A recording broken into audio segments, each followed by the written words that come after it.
ధన్యవాదాలు అనుష. వరంగల్ కాకతీయ మెడికల్ కళాశాల వద్ద వైద్యులు ర్యాలీ తీస్తున్నారు. తాజా సమాచారాన్ని మా ప్రతినిధి రవిచంద్ర ప్రత్యక్ష ప్రసారం ద్వారా అందిస్తారు.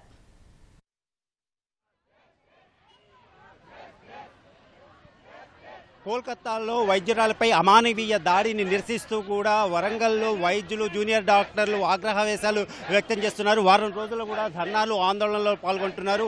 ఇవాళ వైద్యులంతా కూడా ప్రైవేట్ ఆసుపత్రి వైద్యులు కూడా ఓపీ సేవలు బంద్ చేశారు. 24 గంటల సేపు ఉమ్మడి వరంగల్ జిల్లా వ్యాప్తంగా ఓపీ సేవలను నిలిపివేశారు. కేవలం అత్యవసర అత్యవసర కేసులు మాత్రమే చూస్తున్నారు. ఇక వైద్యులంతా కూడా రోడ్డెక్కారు.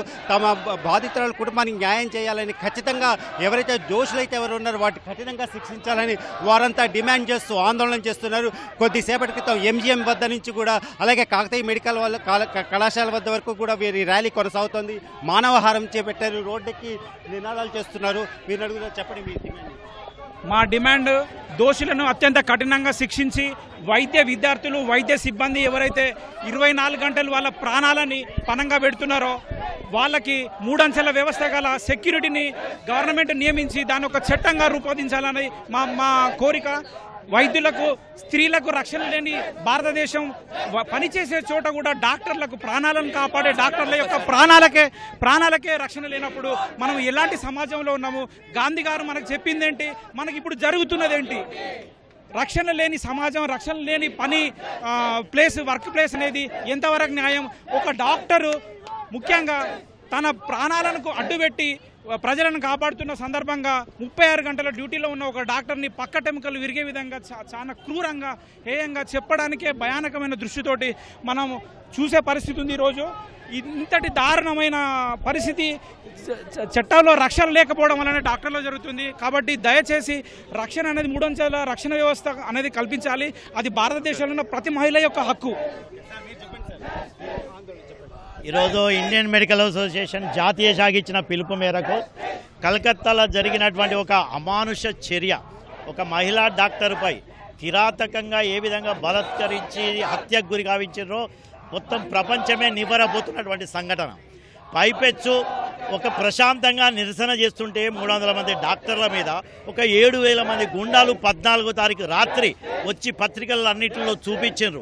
ఏమై 7,000 మంది గుండాలు హాస్పిటల్ మీద దాడి చేసి ఆ యొక్క 300 మంది డాక్టర్లు, సిబ్బంది మీద భయభ్రాంతులకు గురి చేసి హాస్పిటల్ ఫర్నిచర్ను మొత్తాన్ని ధ్వంసం చేసిరంటే మీరు ఎవిడెన్స్ను డ్యామేజ్ చేసే కుట్ర దాగి ఉన్నదని తెలియజేస్తున్నాం. ఇక్కడ మరి రాష్ట్ర ప్రభుత్వం, పోలీసులు, ఇంటెలిజెన్స్ నిద్రపోతున్నదని నేను కలకత్తా హైకోర్టు నిలదీసింది. కాబట్టి ఇండియన్ మెడికల్ అసోసియేషన్ వైద్య వర్గాలన్నీ కూడా డిమాండ్ చేస్తున్నాయి ఈ రాష్ట్ర కేంద్ర ప్రభుత్వాన్ని ఈ యొక్క హాస్పిటల్స్, స్పెషల్లీ బిగ్ హాస్పిటల్స్ను సేఫ్ జోన్స్గా డిక్లేర్ చేయాలి. ఎయిర్పోర్ట్లో ఏ విధంగానైతే సేఫ్ జోన్ ఉంటుందో ఆ విధంగా మేము ఈరోజు ప్రశ్నిస్తున్నాం. ఒక పోలీస్ స్టేషన్లో ఒక పోలీసోడు డ్యూటీ చేస్తుంటే పోయి ఎవడన్నా దాడి చేస్తాడా? ఒక కోర్టులో ఒక లాయర్ కానీ, జడ్జి కానీ అక్కడ తీర్పిస్తుంటే పోయి దాడి చేస్తారా? మరి హాస్పిటల్లో డాక్టర్లు ట్రీట్మెంట్ చేస్తుంటే దాడి చేసే ధైర్యం ఎవడిచ్చిండు?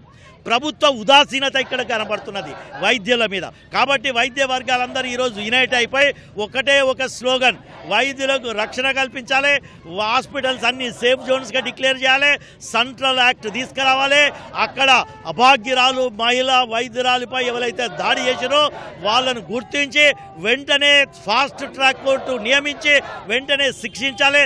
సిబిఐ కూడా కుట్రకోనేమన్నా దాగుంటే దాన్ని కూడా వెలుపలికి తీసుకురావాలని ఈరోజు ఇండియన్ మెడికల్ అసోసియేషన్ డిమాండ్ చేస్తున్నది.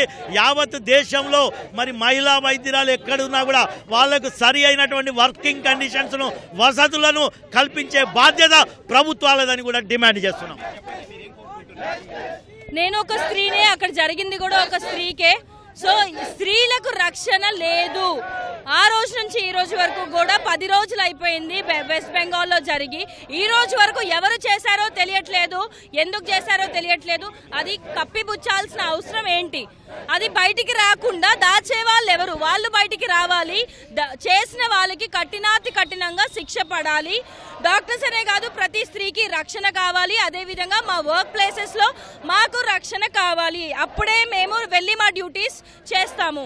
రక్షణ లేనంత వరకు, బేసిక్ నీడ్స్ లేనంత వరకు, టాయిలెట్స్ కానివ్వండి, రెస్ట్ రూమ్స్ కానివ్వండి, లాక్స్ పెట్టుకునేలాగా కూడా లేని పరిస్థితి.